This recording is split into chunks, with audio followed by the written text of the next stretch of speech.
Maka kalau pemerintah mau bikin undang-undang, mau bikin peraturan, pakai pikiran.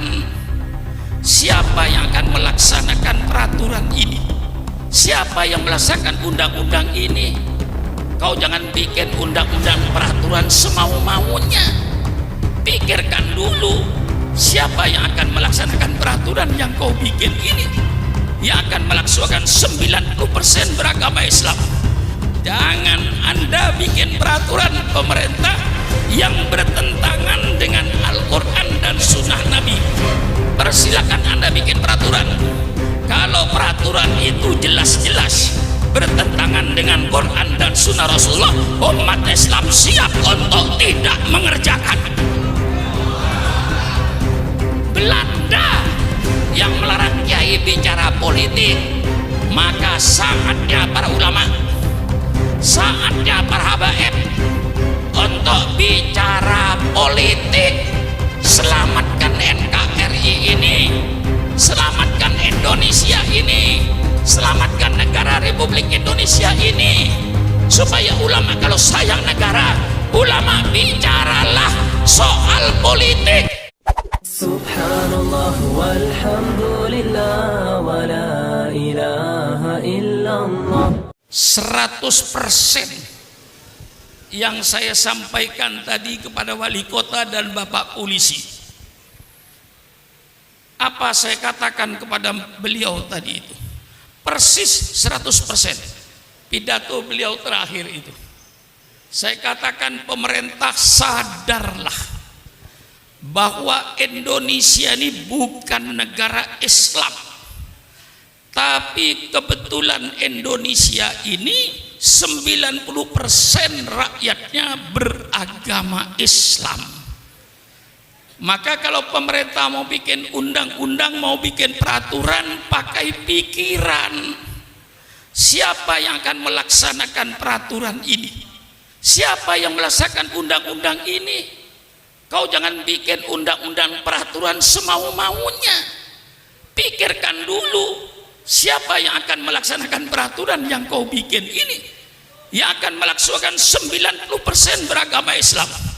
Jangan Anda bikin peraturan, ya Pak Jinuria, jangan Anda bikin peraturan pemerintah yang bertentangan dengan Al-Quran dan Sunnah Nabi. Persilakan Anda bikin peraturan. Kalau peraturan itu jelas-jelas bertentangan dengan Quran dan Sunnah Rasulullah, umat Islam siap untuk tidak mengerjakan. Persis tadi saya katakan, nggak ada bedanya. Inilah saudara-saudara, alhamdulillah sudah dibangkitkan semangatnya tadi. Sekarang tinggal saya ngisi ilmunya. Ya, sudah cukup tadi dibangkitkan dengan ilmunya, dengan semangatnya. Sekarang saya mau ngisi saudara. Agama Islam yang diturunkan oleh Allah terakhir sebagai penutup, itu syariat Allah dari langit sudah tumplek-blek. Bahasa Jawa ini. Ada orang Jawa enggak? Ada. Orang Jawa itu kalau sungguh-sungguh mesti kata akhir diulang. Kalau orang Jawa bilang kemarin di Jatinegara macet, nggak apa-apa, itu masih jalan. Tapi kalau orang Jawa bilang kemarin Pak Kiai di Jatinegara jalan macet, itu orang Jawa itu. Matiin mesin. Udah, nggak usah jalan, matiin aja mesin udah. Kalau sudah macet, syariat Allah diturunkan oleh Allah sesuai dengan kepentingan manusianya. Tidak diturunkan sekaligus sama Nabi Adam. Karena diturunkan sekaligus sama Nabi Adam, banyak yang tidak dijalankan. Zaman Nabi Adam tidak ada undang-undang nyolong. Mengapa tidak ada undang nyolong? Karena zaman Nabi Adam tidak ada orang nyolong. Mengapa tidak ada orang nyolong? Karena tidak ada orang. Selesai. Untuk apa diturunkan undang-undang nyolong? Nggak ada gunanya itu. Dunia belum dikapling-kapling. Negara saja belum ada. Nggak perlu, nggak diturunkan oleh Allah. Zaman Nabi Adam tidak diturunkan undang-undang perkawinan sempurna seperti kita ini. Mengapa?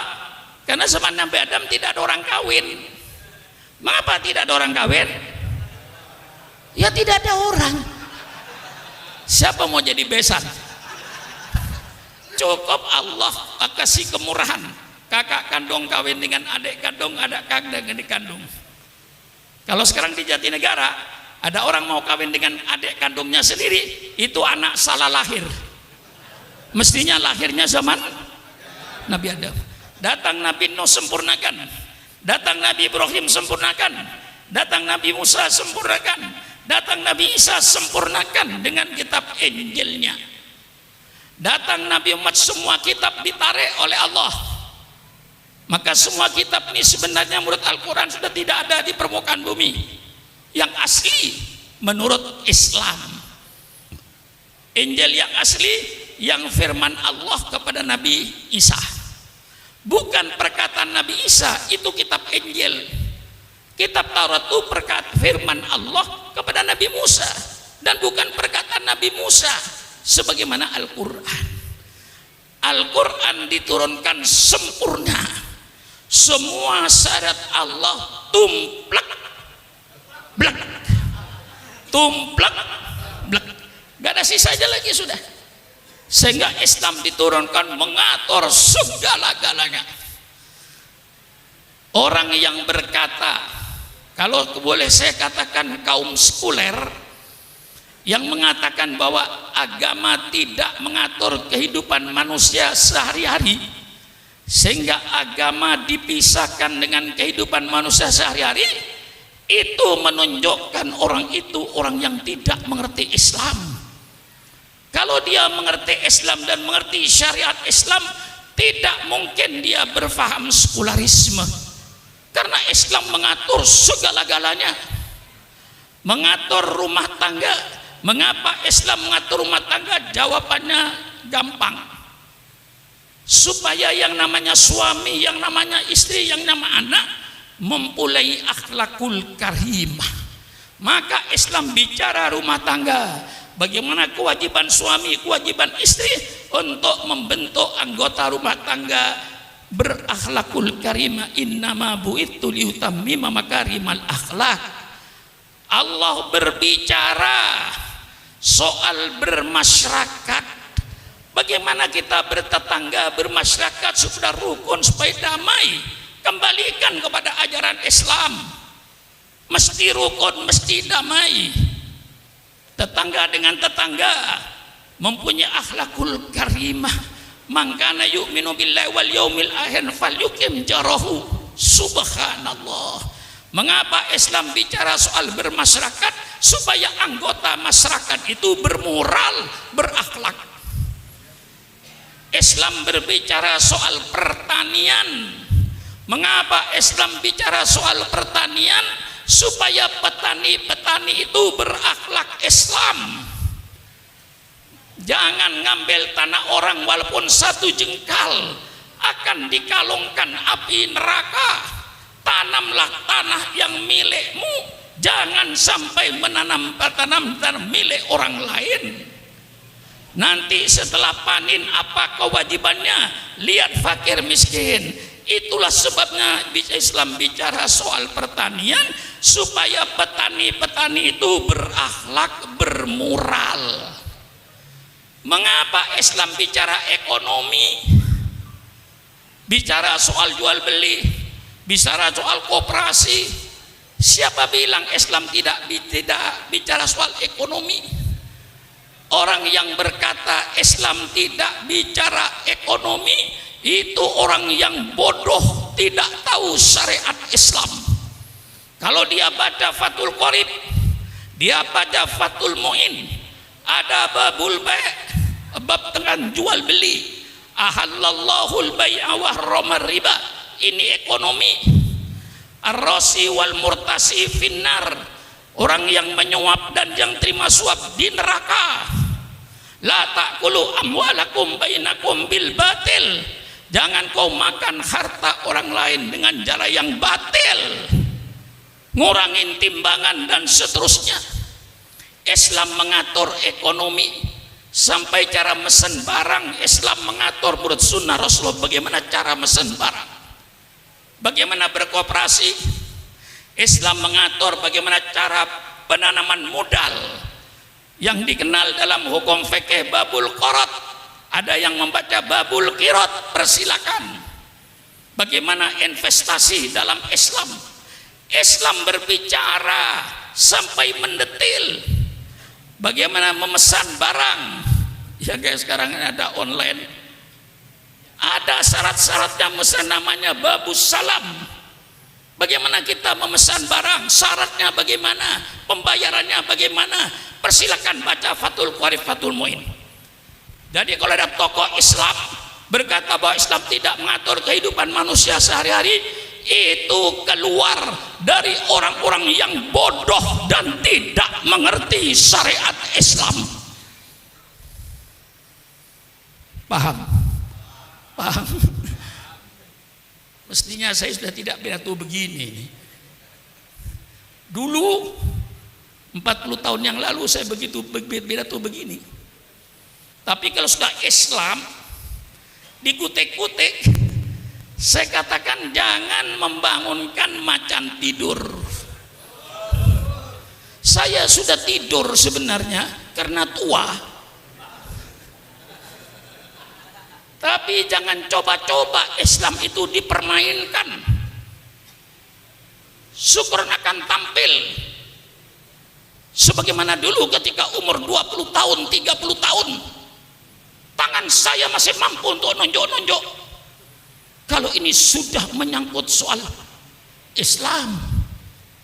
Jadi orang yang berkata Islam tidak mengatur ekonomi, tidak mengatur politik, itu orang yang bodoh Islam. Ngaji. Jangan Islamnya cuma asyhadu an la ilaha illallah wa asyhadu anna muhammadar rasulullah. Tidak pernah belajar Islam, tidak pernah ngaji tafsir, tidak pernah ngaji hadis, lalu berkata bahwa Islam tidak mengatur kehidupan manusia. Itu keluarlah dari pemikiran orang-orang yang bodoh Islam. Paham? Mengatur ekonomi, mengatur ekonomi supaya pelaku ekonomi bermoral, yang dagang berakhlak, yang buka industri berakhlak. Ini tujuannya mengapa Islam bicara ekonomi, supaya pelaku ekonominya bermoral, berakhlak. Innama bu'itsu liutammima makarimal akhlak. Paham? Mengapa Islam bicara politik? Intinya, kata kuncinya satu, innama bu'itsu liutammima makarimal akhlak. Mengapa Islam bicara politik? Islam bicara politik supaya pelaku politik bermoral, berakhlak. Sebagai seorang pemimpin, apa kewajibannya terhadap rakyatnya? Hai pemimpin-pemimpin, jangan kau berpikir apa yang akan saya ambil dari rakyat, tapi pemimpin, berpikirlah apa yang akan kau berikan kepada rakyatnya itu. Kalau kau selalu berpikir apa yang saya ambil dari rakyat, ya gampang, naikkan semua pajak. Maka pemerintah bukan berpikir apa yang saya ambil dari rakyat, tapi pemerintah berpikir apa yang harus saya berikan kepada rakyat. Bagaimana? Bagaimana? Ngotot lagi saya ini, dipancing Habib Hanif tadi itu. Lah ini Islam.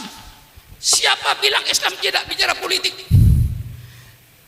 Yang melarang kiai bicara politik, yang melarang ulama bicara politik di masjid-masjid, di masjid taklim adalah Belanda. Sekali lagi, yang melarang kiai bicara politik, bicara soal negara, itu Belanda. Mengapa Belanda melarang kiai bicara politik? Karena Belanda ingin menjajah Indonesia sampai kiamat. Maka Belanda melarang. Banyak kitab-kitab, dulu Kiai Maskur mantan Menteri Agama cerita kepada saya, banyak kitab-kitab yang dilarang oleh Belanda yang membangkitkan semangat anak muda, namanya kitab Idotun Nasiin. Ya Kiai, masih ingat kitab Idotun Nasiin? Kitab Idotun Nasiin ini membangkitkan generasi muda. Kitabnya sekarang masih ada. Itu oleh Belanda dilarang. Kitab-kitab yang berbau politik, Ahkamus Sultaniyah dilarang, baik yang disusun Imam Mawardi maupun yang disusun Imam Abu Ya'la. Tidak boleh bicara soal politik, itu yang melarang Belanda. Kalau sekarang ada tokoh di Indonesia melarang kiai bicara politik, berarti itu sisa-sisa. Tolong berhadapan dengan Sukron Makmun. Mari kita duduk di atas meja dengan damai, dengan sejuk, sambil minum kopi. Betul? Mari bicara. Jangan ngomong sembarangan kalau kau tidak ngerti Islam. Di mana kau ngajinya? Di mana kau menuntut ilmunya? Mentang-mentang jadi tokoh tidak pernah ngaji Islam, berbicara tentang Islam. Ini yang merusak Islam di Indonesia ini. Mari secara ilmiahnya saya kupas. Quran, ayat politik dalam Quran terlalu banyak. Saudara kenal baldatun thayyibatun wa rabbun ghafur? Di mana itu? Di mana itu? Apa baldatun thayyibatun wa rabbun ghafur? Negara yang baik, negara yang aman, negara yang damai, negara yang sejahtera. Itu dalam surat As-Saba. Itu tertulis dalam Al-Quran. Masih banyak ayat-ayat yang berbicara soal negara. Banyak. Saya kasih sebagian saja. Lau anna ahlal qura amanu wattaqau la fatahna alaihim barakatim minas sami walakin dzakadzabu fa'udnahum bima kanu yaksibun. Ini ayat bicara politik negara. Seandainya penduduk negeri ini beriman dan bertakwa kepada Allah, pasti kata Allah, saya bukakan keberkahan dari langit. Hujan turun berkah, bukan angin puting beliung. Hujan turun berkah, bukan banjir bandang. Hujan yang membawa keberkahan. Kami buka keberkahan dari bumi. Buah-buahannya tumbuh, padinya tumbuh, jagungnya tumbuh, yang subur, makmur. Lau anna ahlal qura amanu wattaqau. Ini ayat menyebut satu negara. Wa daraballahu mathalan qaryatan kanat aminatan mutmainnah ya'tiha rizquha rawadan min kulli makan fakafarat bi an'amillah fa'adaqallahu libasal ju'i wal khawfi bima kanu yasnaun. Ini ayat politik. Allah memberikan satu contoh negara yang aman, negara yang tentram. Mengapa aman tentram? Karena keadilan. Allah datangkan rezekinya yang berlimpah ruah dari segala penjuru. Negara ini yang menjadi cita-cita setiap manusia. Negara seperti di Quran ini yang diharapkan oleh semua manusia. Tapi apa yang terjadi? Fakafarat bi an'amillah. Mereka lalu ingkar kepada nikmat Allah. Allah tukar.